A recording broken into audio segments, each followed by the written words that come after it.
Even though my dad's on the other side of the house, I'm scared to wake him up. It's Friday, Friday, gotta get down on Friday. Everybody's looking forward to the weekend. Friday, Friday, getting down on Friday. Everybody's looking forward to the weekend. Partying, partying, partying, partying. Fun, fun, fun, fun. Looking forward to the weekend. All right. Welcome to the NBA Finals edition of the Get Buckets podcast, sponsored today by Skechers Shape Ups. Shape up while you walk.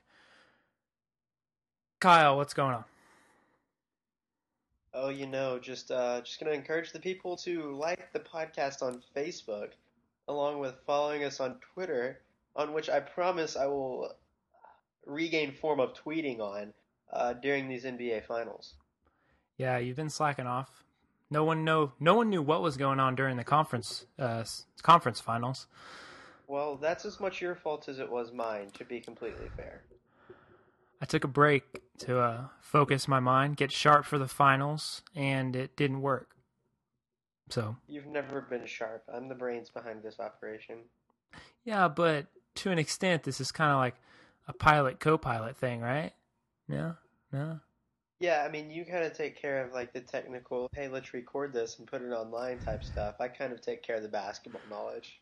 Right. Perfect. But during this NBA Finals podcast, we're going to try our best not to come off as anti-Mavs, but it's going to be super hard because I will say it up front, I hate the Mavs. So if you don't like that, you should stop listening immediately.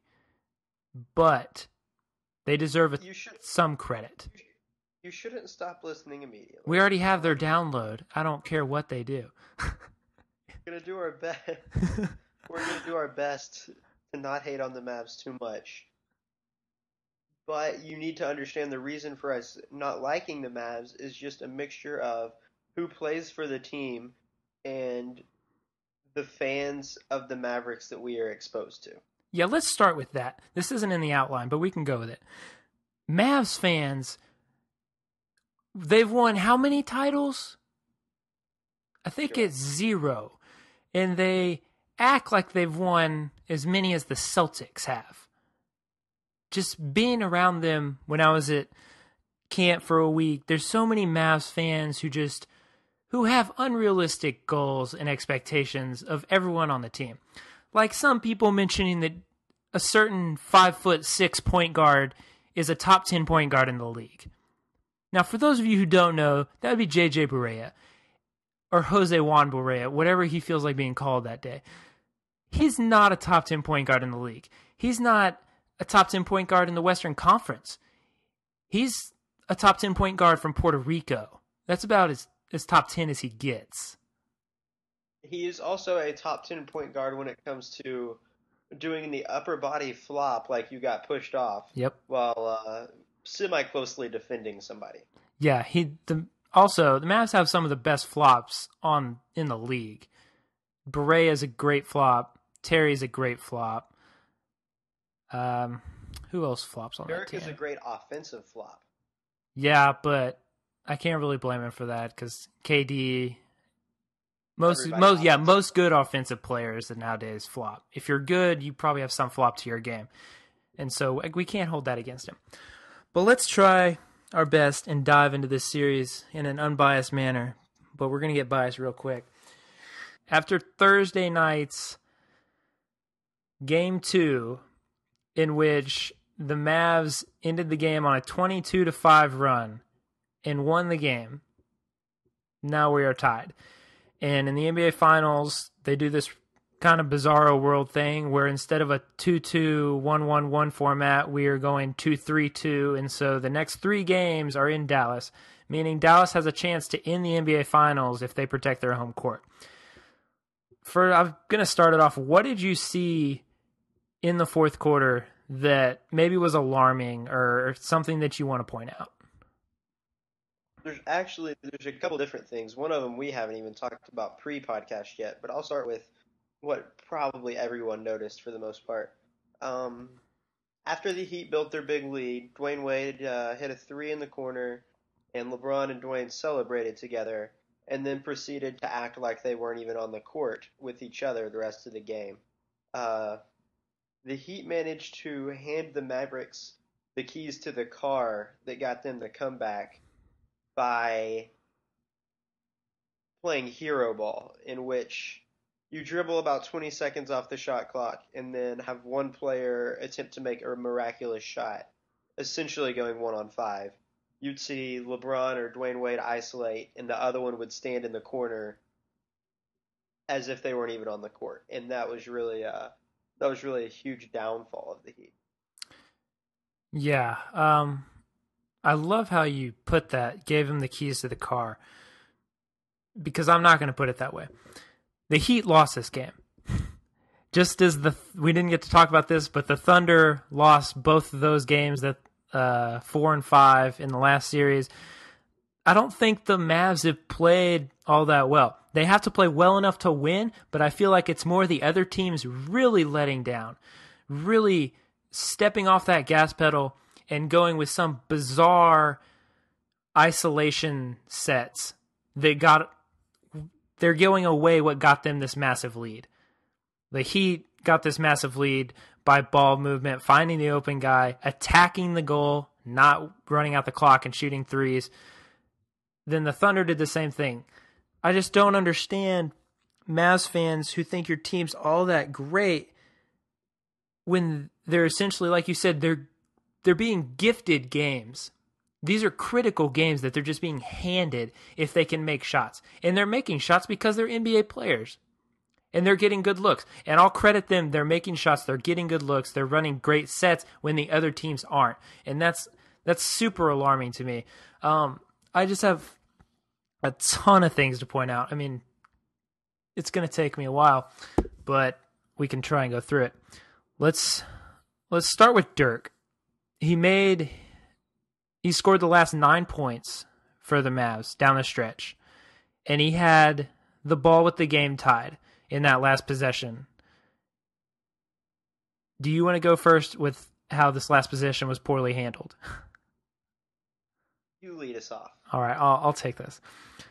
Okay, as a lot of people that are way smarter than us pointed out on Twitter, the Heat had a foul to give. And so what they essentially should have done but did not, and I thought there was a perfect time for it. There was about 6 seconds left before Dirk made his move. He kind of hesitated before he got a wide open lane to the goal. He hesitated with like just a little hesitation dribble before he made his move.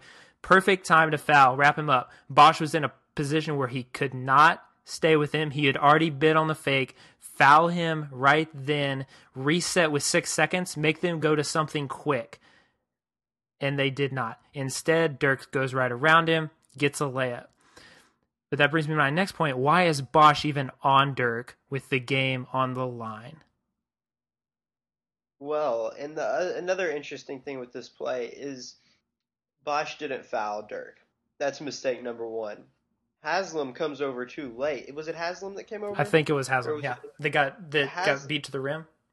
Yeah, Haslam comes over too late on the double team. If you're Miami, you have to make someone that's not Dirk beat you. Yes. You have to. I agree. Haslam being a step slow absolutely crushed Miami. And I think Spoelstra should have gone with Haslam on Dirk and Bosch on the bench. I think he should have had Joel Anthony, who is his best shot blocker, as his weak side defender. I go with LeBron on anyone late because he's shut down anyone he's gone up against late. Shut down Pierce, shut down Derrick Rose. I don't see any reason why. I don't think Dirk would have scored had LeBron been on him right there. It just doesn't happen.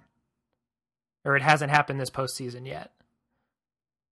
And I know we're in a hate on the Mavs zone because yes, we we don't are. like the Mavericks.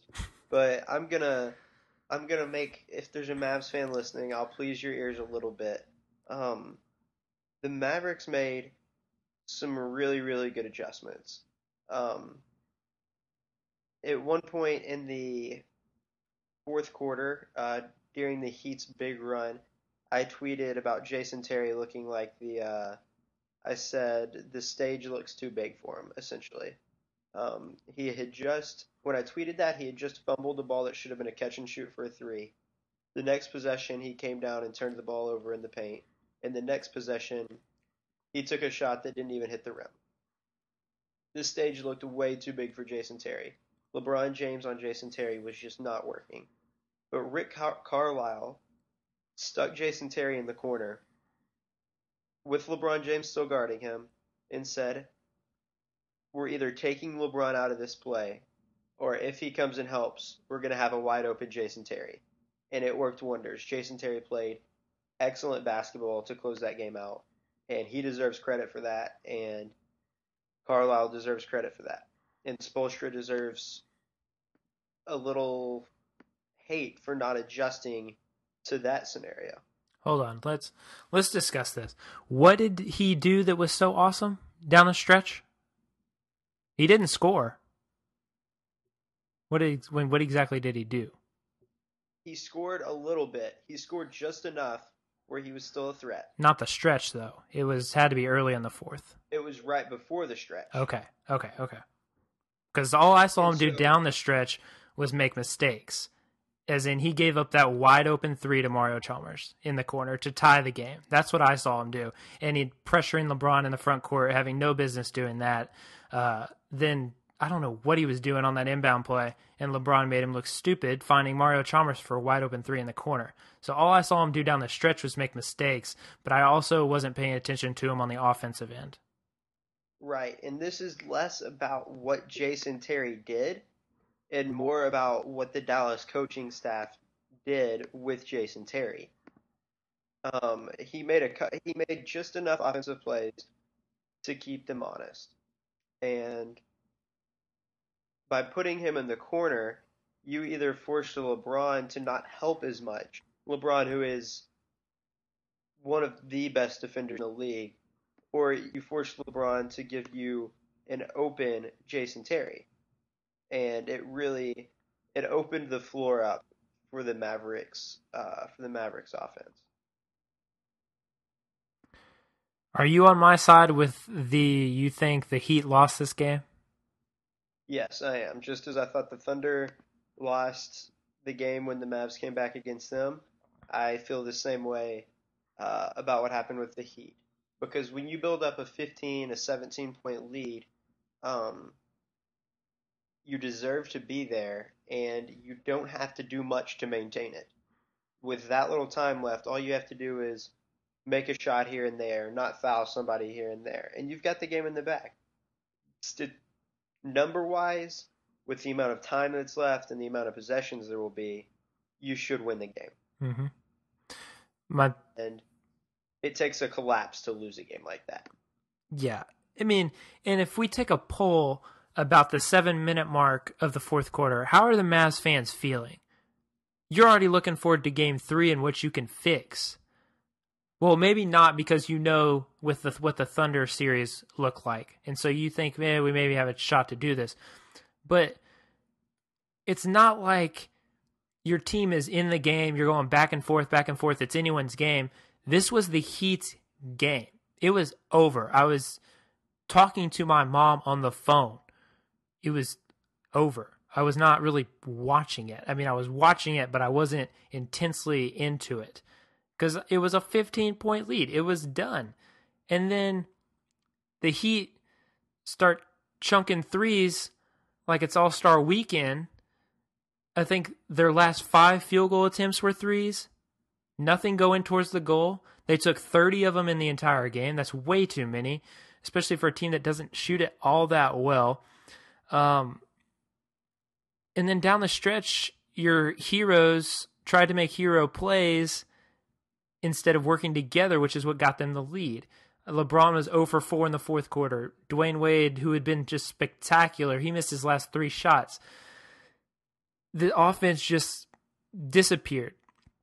And that's the biggest thing for the Heat, and I think we've talked about this earlier in the playoffs, that's their biggest problem is their offense at times disappears because they have two heroes on the same team that sometimes I guess it's just late in the game and they'd rather just dribble out the clock and go one-on-one rather than doing what got them to that point, which is team ball.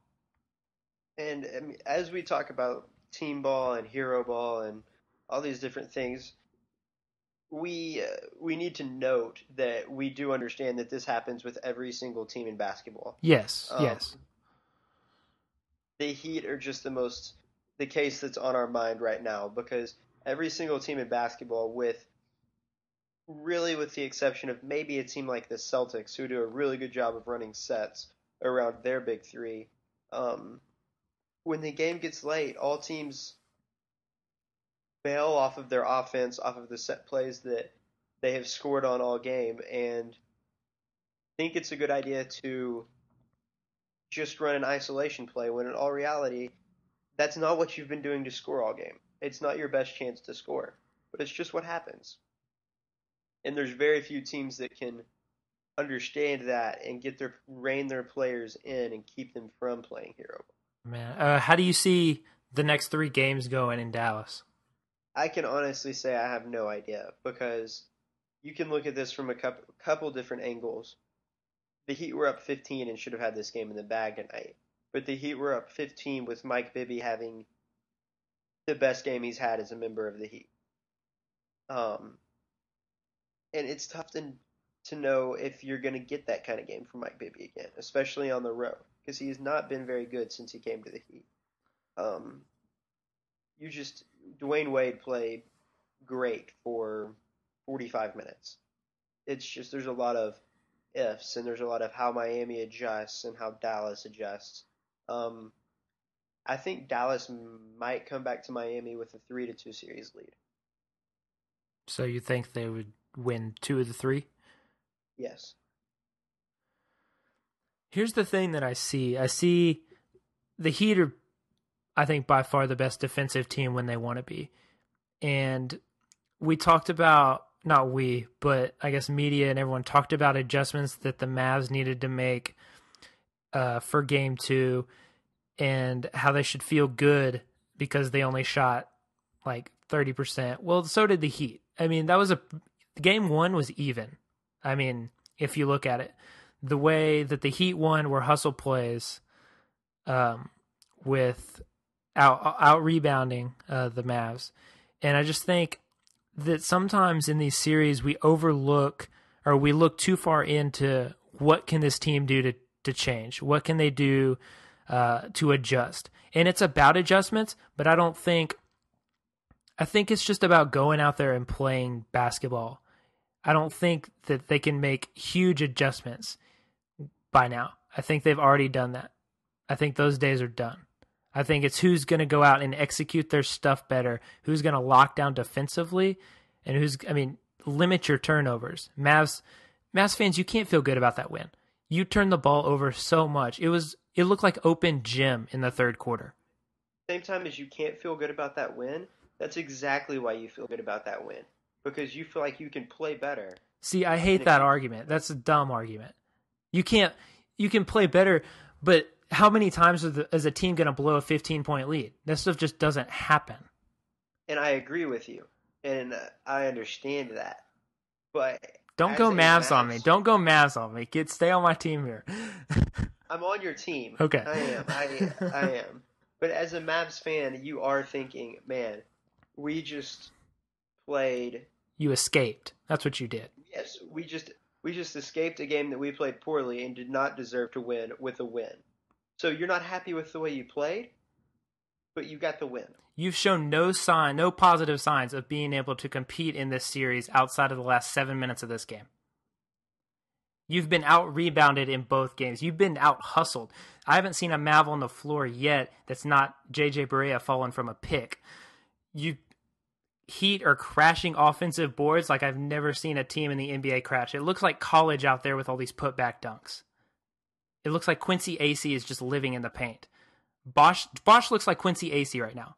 He should never, ever look like Quincy Acey. Don't try to rope me into this Heat team by connecting them to my beloved Baylor Bears.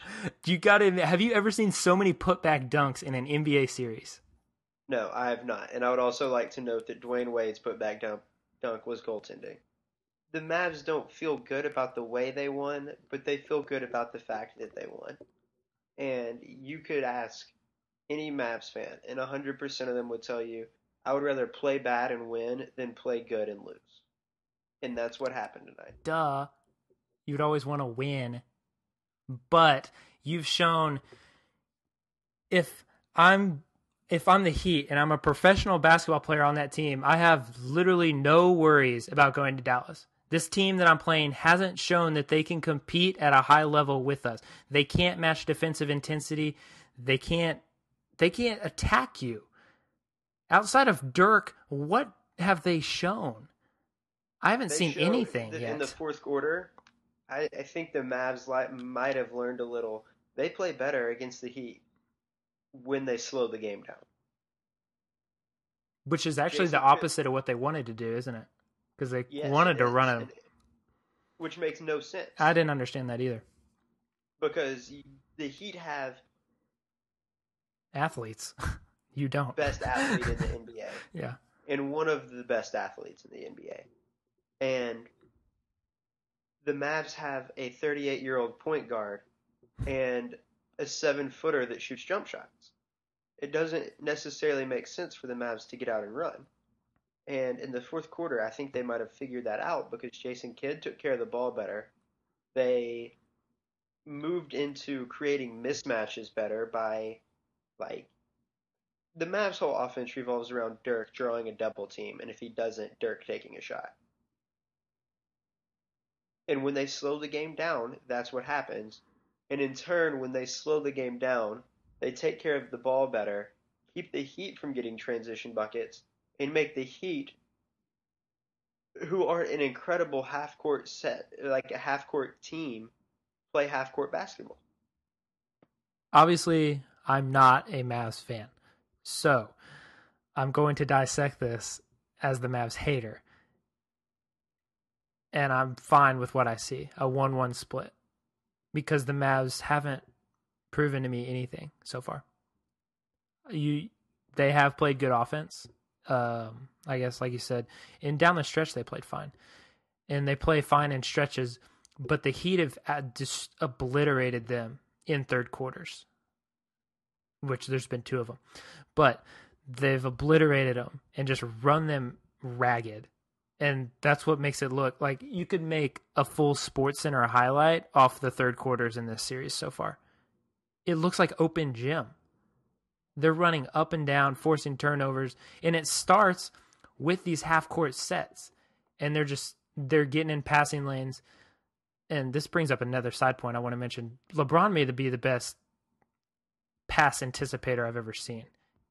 LeBron is an incredible defender, and he blocks more shots from behind. He gets his hands in more passing lanes, but it's not just because. It's in large part because he is a freak athlete. I would contend that he is the most athletic person with the most athletic body type that has ever set foot on an NBA basketball court. I'd agree with that 100%. I also think he's one of the smartest that's ever played this game too. I mean, we can go into this debate, but I mean, I got a ton of ammo on it. He's more point guard than he is scorer. And that's scary because he's a great scorer when he wants to be. Okay. At 6'8", you can't do that thing. You can't do things like that. Or you're not supposed to be able to pass in the vision that he has like that. And he's always working to get everyone involved. I wouldn't necessarily say that he's the smartest. He's one of the smartest. I would definitely say that. He will be one of the smartest by the time it's said and done, but right now he's not, in my opinion. How do you lose or gain smartness? I think you have it. You learn things over the course of a career. You see different things over the course of a career. I mean, he's obviously matured in his vision of the game since he came into the NBA. Mm-hmm. If he hadn't, he wouldn't be getting any better.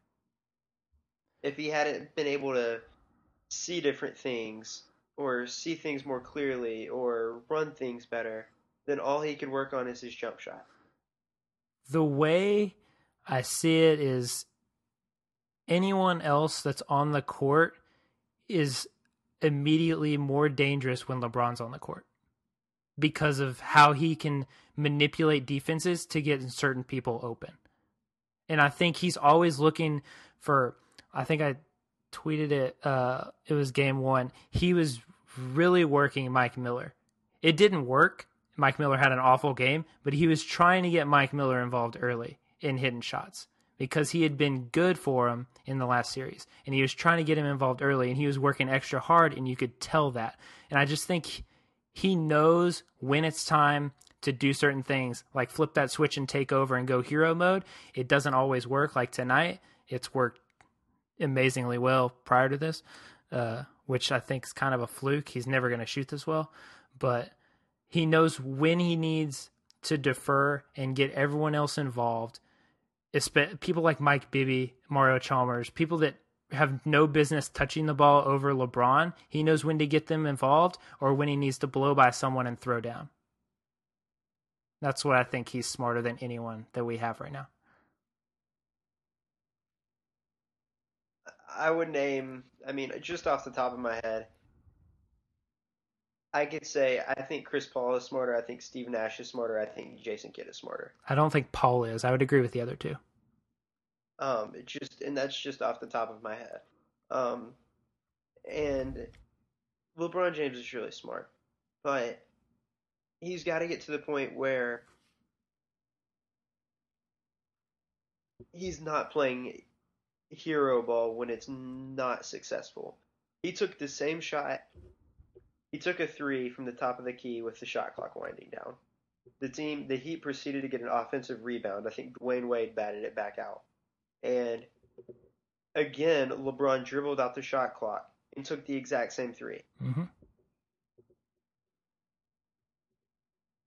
He is the most athletic force in this game. He's the most unstoppable force when it comes to penetrating in this game. Mm-hmm. He needs to force that call. He needs to do something with it. Fadeaway threes with a hand in his face. Yep. And if you're an NBA basketball team and you're forcing LeBron to take a jump shot, period, with a hand in his face, much less a fadeaway, much less a three, you are succeeding. LeBron James has shot, oh man, I don't remember, sometime in the third quarter, I don't know if this stat, sometime in the fourth quarter, I don't know if this stat holds up. He had shot maybe 5 free throws all series. Mm-hmm. That's the sign of a guy that's settling for too many jump shots. And I think that was a product of his game one. And I think actually as we go to Dallas, I think they'll watch that tape and I think it'll make him sick watching those shots. And I think he'll attack the rim more. Because game one, he hit so many of those. We do the same thing when we're playing. Like, you hit that Jimmer shot, you're not taking that again? I am. Right, but the difference is, like, I'm not claiming to be one of the smartest players in the NBA. That's not what I'm talking about with smartest players. I'm talking about, you're saying that people aren't making mistakes. Mistakes happen, and no one plays perfect games. Ever. It's about making the right decision majority of the time and how often you do that. And in the fourth quarter, you can't blame someone for doing that. He shouldn't have done it, and I don't think he'll fall in love with that as much as he will, or as much as he has. I think we're really overanalyzing it if we really nitpick and say that wasn't a smart basketball play when all he's been doing is burying those exact same shots all series. And he's probably one of the most egotistical, confident players we have in the league. It's going to be hard to brush that off and know that in the back of your mind, I've drilled these shots all playoffs. Why am I not taking this? I would take it if I was hitting them like that. I mean, there's a couple different reasons I wouldn't be taking him, and it's because you should be able to get by your defender at will, and if you can't,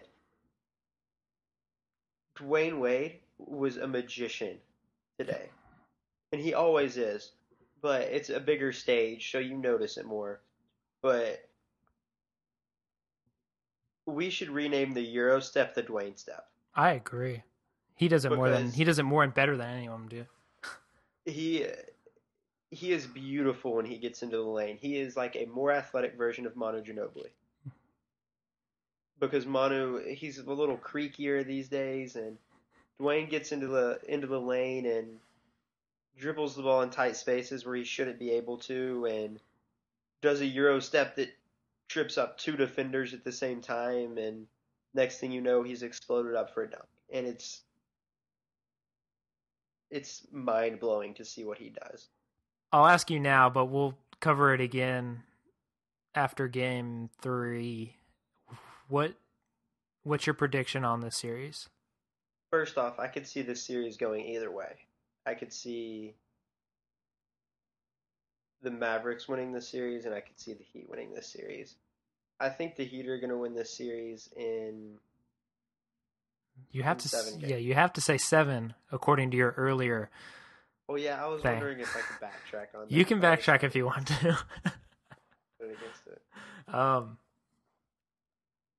It's my hope that the Heat win in 4.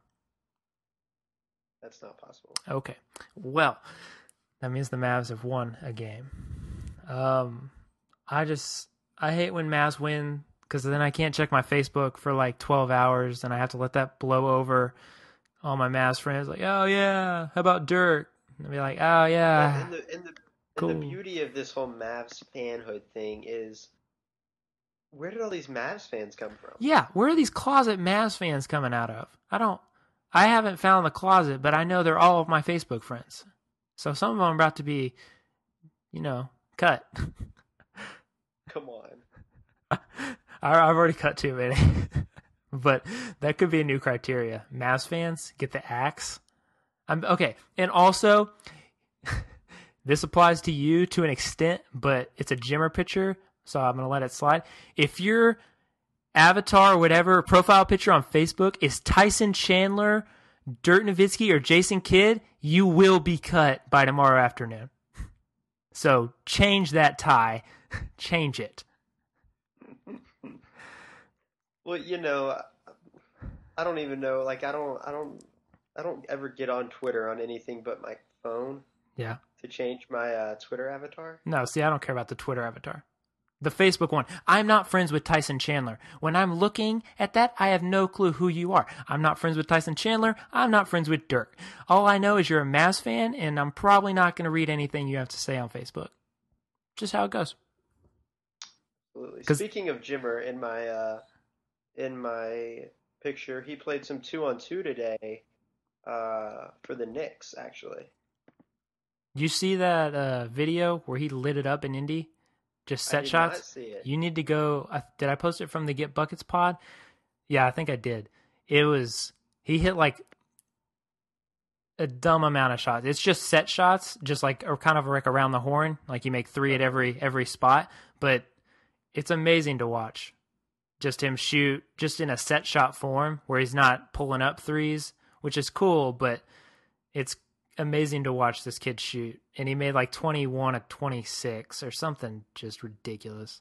But I'm all for... I'm glad that you tweeted that. I just found it. Yeah, it's a good watch. I recommend everyone watch it if you want to watch Jimmer get buckets. Because we're pro Jimmer on the podcast. We're anti-Mavs as of right now. Also, on the note of Jimmer Fredette, I think there's only one thing that any team really wants him to do before they secure where they have him on their big board of people to draft. And I think he's going to play one-on-one with Luke Walton coming up relatively soon. That's going to be his toughest test yet. And if that fails miserably, and if Luke just can't hang, maybe they'll just drop some inbounds plays for Jimmer to run, and Luke will throw him the ball, and they'll see how many ridiculous shots and angles Jimmer can hit from. Do you think, though, if he has a bad showing against Luke Walton, that'll hurt his draft stock? How could it? Luke Walton's one of the NBA greats, and a bad showing against him for a guy coming out of college, you can't hold that against him. No, definitely not. So, I think if he has a good showing, a respectable day against one of the best in the league in certain areas, that his draft stock could soar, and we could be talking about a top 5 pick off of that one practice. Jimmer's number 1 on my big board. The Cavs are going to make a mistake by not. Yeah, the Get Buckets big board has Jimmer number 1. Whether the And Cavs take 2. in and number 2. In fact, he is our big board. In fact, it doesn't say big; it says Jimmer. So it's our Jimmer board. We're really in love with Jimmer here. Jimmer, Darius Miles, and Luke Walton. Oh man, that's classic. You think you Which could is really no t- You think you could run full summer league? You think you could run with those guys? To an extent? I could definitely throw alley-oops to Darius Miles. I feel like I could hold my own for the backup on the summer league team. By just coming down, if they feed me, I can't be a prop. I can't be the pick guy. I have to be involved. You got to be running plays for me. I think I could get the ball up court and start running a set in summer league. Yeah. See, I mean, I wouldn't be the 20 point per game guy, but off the bench, maybe 6 a game. 6 a game, give me a few open looks. If I hit, maybe give me some more. And then I could lock down the slowest defender on the other team. Or slowest offensive player. I think I can make a summer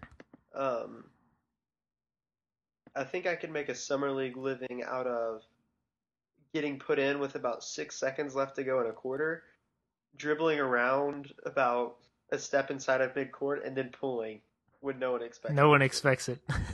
No one except for me would ever expect that shot. And if you're guarding me, I'll just go by you. Wait, we've talked about this. We've had the same exact conversation before. That's not happening. Ever. Well, the thing is, once I hit a couple step back threes in your face, I'll let you rain out there. I'm not letting you go by me. I'll do a little step back hesitation, and you'll come flying at me, and I'll be shooting a layup. What video game are you playing? What is the combo for a step back hesitation? How much? Is it up stick B, like light B, and then what was that? How much better than me do you think you are? Not that much. We're totally different. You're like the. This better be good. Choose your words wisely. You're like the Luke Walton to my Kobe Bryant. Just pass me the ball and I'll do the rest. Where does that come in? That's crap. Stand in the corner with your terrible tattoos and I'll do the rest. I highly resent that remark. Well, I highly resent the fact that you don't think I could go by you. No, because I'm not going to give you that. I'm not going to get up in you that much. I mean, Well, you I'll can get up in you, son. you can have the space you need to shoot whatever you want. And we've also proven we're better on the same team. Yeah, you're just not very good when we play together. I'd be good now. I've been playing the whole last week.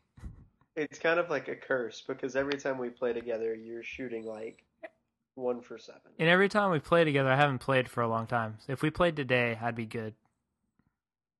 So. How quick can you get to Waco? 2.5 hours. Okay, well, I don't need you here that quick because Okay. I don't think I could get a 2:30 or a 3 o'clock game going. So, All right. So we will talk to y'all next week. In the meantime, we'll be taking our talents to Dallas. I'm See not. you there. Yeah, I'm not. Yesterday was Thursday. Today is Friday. We so excited. We gonna have a ball today. Tomorrow is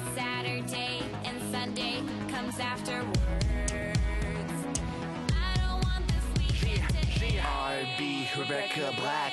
So chillin' in the front side, in the backseat. I'm driving, cruising, fast lane, switching lanes with a car by my side. Come passing by, it's a school bus in front of me. Mix tick tock, wanna stream. Check my time, it's Friday, it's a weekend. We gonna have fun. Come on, y'all.